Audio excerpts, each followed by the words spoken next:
নিরামিষ পালং শাকের ঘন্ট বা চচ্চড়ি সকলের কাছেই একটি পরিচিত রান্না হলেও আজ আমার শাশুড়ি মায়ের রেসিপিতে বহু পুরনো ও সাবেকি একটি রান্না আপনাদের করে দেখাবো। একটু অন্যরকমভাবে সামান্য তেল মশলার ব্যবহারে এই ঘন্ট খেতে অসাধারণ লাগে। তাই স্কিপ না করে স্টেপ বাই স্টেপ রান্নাটি দেখার অনুরোধ রইল। নমস্কার বন্ধুরা, প্রতিবার রান্নাঘরে সকলকে স্বাগত। নিরামিষ পালং শাকের ঘন্ট বানাতে আমি এক আটি কচি দেখে পালং শাক নিয়েছি। কচি পালং শাক দিয়ে করলে এই ঘন্ট খেতে ভালো লাগে। একটা মূলো নিয়েছি, একটা মাঝারি আলু আর গোটা কতক শিম নিয়েছি, আর নিয়েছি কিছু কড়াইশুঁটি আর বেগুন। এবার সবজিগুলো কেটে নেব। প্রথমে শিমগুলো কেটে নিচ্ছি। শিমের দুদিকের বোটা কেটে দুদিকের শিরাটা টেনে ফেলে দিয়ে শিমগুলো 3 টুকরো করে একটু তেরচা করে কেটে নিচ্ছি। চাইলে আপনারা সোজা করেও কেটে নিতে পারেন। শিমগুলো কেটে নিয়ে একটা বড় বাটিতে জলে রেখে দিলাম। এবার বেগুন কেটে নেব। একটা পিলারের সাহায্যে বেগুনের খোসা চেঁচে ফেলে দিচ্ছি। এই কাজটা পিলার না থাকলে বটিতেও করে নিতে পারেন। আর এই ঘন্টতে বেগুন এভাবে ছুলেই ব্যবহার করা হয়। বেগুন ছুলে নিয়ে বেগুনগুলোকে এরকম বড় বড় পিস করে কেটে নিতে হবে। তারপর বেগুন কেটে বেগুনগুলোকেও জলে রেখে দিচ্ছি। এবার আলুর খোসা চেঁচে নিচ্ছি। নতুন আলু, তাই খোসা না ছুলে এইভাবে চেঁচে নিচ্ছি। আলুর খোসা চেঁচে নিয়ে আলুগুলোকেও ছোট ছোট করে এরকম পিস করে নিচ্ছি। তারপর জলে রেখে দিলাম। কাটার পর সবজি এভাবে জলে রেখে দিলে সবজিগুলো কালো হবে না।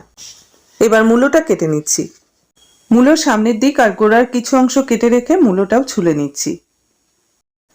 মূলোটা বড় আছে, তাই গোটা মূলো আমার লাগবে না, বাকিটা পরে অন্য কোনো রান্নায় ব্যবহার করব।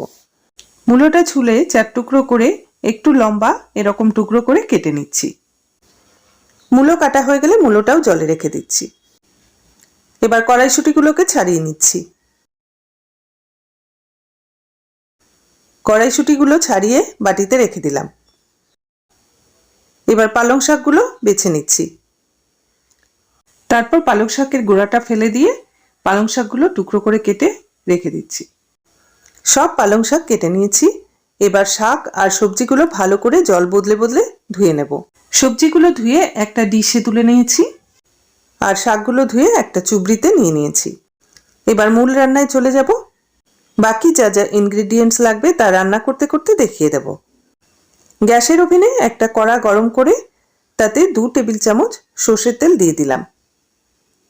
তেল ভালোভাবে গরম হলে তাতে 8টা মটর ডালের বড়ি দিয়ে দিলাম। এই রান্নাটা মটর ডালের বড়িতেই বেশি ভালো লাগে। মটর ডালের বড়ি যদি না থাকে তাহলে বিউলির ডালের বড়িও ব্যবহার করতে পারেন। মটর ডালের বড়ি কিভাবে বানাতে হয় তার ভিডিও আমার চ্যানেলে আছে, আই বাটনে তার লিংক দিয়ে দেব, চাইলে দেখে নিতে পারেন। আর বড়ির পরিমাণ যার যেমন লাগবে সে সেইভাবে ব্যবহার করবেন। বড়িগুলো লাল করে ভেজে একটা ডিশে তুলে রাখছি। তারপর ওই বড়ি ভেজার তেলেই আরও 1 টেবিল চামচ সর্ষের তেল দিয়ে দিলাম। তেল গরম হলে তাতে আলুর টুকরোগুলো দিয়ে দিলাম। 5 থেকে 7 বার হাই ফ্লেমে আলুর টুকরোগুলো একটু নেড়ে চেড়ে মূলোর টুকরোগুলো দিয়ে দিলাম। মূলোগুলো আলুর সাথে 30 সেকেন্ড মতো নেড়ে চেড়ে শিমের টুকরোগুলো দিয়ে দিলাম। শিমগুলো 30 সেকেন্ড মতো নাড়াচাড়া করে পালং শাক দিয়ে দিলাম। পালং শাক সবজির সাথে আরও 1 মিনিট নেড়ে চেড়ে হাফ চামচ লবণ দিয়ে দিলাম। সাথে ভেজে রাখা বড়িও দিয়ে দিলাম। এটা ঘরে তৈরি বড়ি বলে সেদ্ধ হতে একটু সময় লাগে। যদি দোকানের বড়ি হতো তাহলে সবজি নামাবার 5 মিনিট আগে বড়ি দিলেই চলবে। বড়ি দেওয়ার পর দিয়ে দিলাম ছাড়ানো কড়াইশুঁটি আর বেগুনের টুকরোগুলো। এখানে বেগুন ভেজে ব্যবহার করার একদমই দরকার নেই। সবজিগুলো সব নেড়ে চেড়ে মিশিয়ে নিয়ে একটা ঢাকা দিয়ে লো ফ্লেমে 5 থেকে 7 মিনিট রান্না করে নেব। আর এই রান্নাতে এক্সট্রা জলের একদমই দরকার নেই। শাক থেকে যে জল বেরোবে তাতেই সমস্ত সবজিগুলো সেদ্ধ হয়ে যাবে। সবজি সেদ্ধ হতে হতে মশলা রেডি করে নিচ্ছি। একটা বাটিতে দিয়ে দিলাম হাফ চামচ জিরে গুঁড়ো, হাফ চামচ ধনে গুঁড়ো আর 1/4 চামচ গোলমরিচ গুঁড়ো। এই গোলমরিচ গুঁড়ো তার সাথে ধনে জিরের গন্ধ মিলেমিশে এই ঘন্টতে দারুণ একটা ফ্লেভার তৈরি হয়। একটু জল দিয়ে মশলাটা গুলে রাখছি। আর এদিকে 7 মিনিট পর সবজি সেদ্ধ হয়েছে কিনা দেখে নিচ্ছি। আলুটা শক্ত সবজি, আলু সেদ্ধ হয়ে গেছে, তাহলে বাকি সবজিও সেদ্ধ হয়ে গেছে। এবার লবণ চেক করে নিচ্ছি।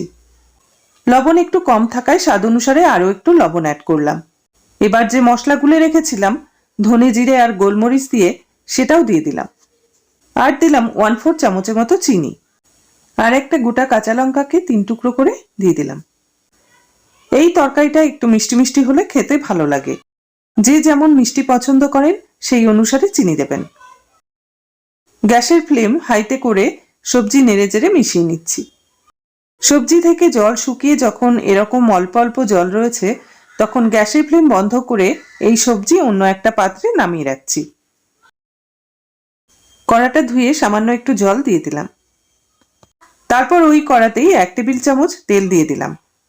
তেল গরম হলে তাতে একটা শুকনো লঙ্কা আর একটা তেজপাতা ছিঁড়ে দিয়ে দিলাম। তেজপাতা আর শুকনো লঙ্কা ভেজে নিয়ে তাতে 1/4 চামচের মতো গোটা জিরে দিয়ে দিলাম। জিরেটা লাল করে ভেজে নিয়ে তাতে সমস্ত সবজি যেটা সেদ্ধ করে রেখেছিলাম সেটা দিয়ে দিলাম।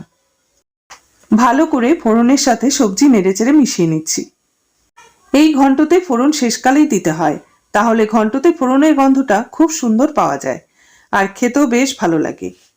আর এই ঘন্টতে হলুদ একদম ব্যবহার হয় না। হলুদ দিলে গোলমরিচের যে সুন্দর ফ্লেভার সেটা নষ্ট হয়ে যাবে, তাতে সবজিটা খেতে আবার অন্যরকম হয়ে যাবে। তাই হলুদ ছাড়াই এই ঘন্ট রান্না করতে হবে। আর এই ঘন্টর রং সাদা রাখার জন্যই বেগুন মূলোর ছালটা ছুলে ব্যবহার করা হয়। এবার দিয়ে দিচ্ছি 1/4 চামচেরও কম ঘি। ঘিটাও কিন্তু অবশ্যই দিতে হবে। ঘি দিলে এই ঘন্টর স্বাদ আরো বেড়ে যায়। তবে বেশি ঘি একদমই দেবেন না। এই সামান্য সামান্য কিছু জিনিস অ্যাড করে এই পালং শাকের ঘন্টর স্বাদ অনেক বেড়ে যায়। ফোড়ন দেওয়ার পর 1 থেকে 2 মিনিটের মধ্যেই এই ঘন্ট নামিয়ে ফেলতে হবে, তাহলে গন্ধটা খুব সুন্দর ইনট্যাক্ট থাকবে। আর এই ঘন্ট একদম শুকনো হবে না, এরকম একটু রসা রসা থাকতেই ঘন্ট নামিয়ে ফেলতে হবে। পালং শাকের ঘন্ট তৈরি হয়ে গেছে। এবার একটা পাত্রে পরিবেশন করে দিচ্ছি। একবার এভাবে পালং শাকের ঘন্ট বানিয়ে খাবার অনুরোধ রইল। গরম ভাতের সাথে তো বটেই, রুটি দিয়েও এই ঘন্ট খেতে মন্দ লাগে না। রেসিপিটি ভালো লাগলে লাইক ও শেয়ার করার অনুরোধ রইল। আমার চ্যানেলে নতুন বন্ধু হলে চ্যানেলটি সাবস্ক্রাইব করে পাশে থাকা বেল আইকনটি অন করে দেবেন, তাহলে আমি চ্যানেলে যখনই কোনো ভিডিও আপলোড করি না কেন সরাসরি তার নোটিফিকেশন আপনার কাছে পৌঁছে যাবে। পুরনো বন্ধুদের ধন্যবাদ জানিয়ে নতুন বন্ধুদের স্বাগত জানিয়ে আজকের মতো বিদায় নিচ্ছি। সকলে ভালো থাকবেন, সুস্থ থাকবেন।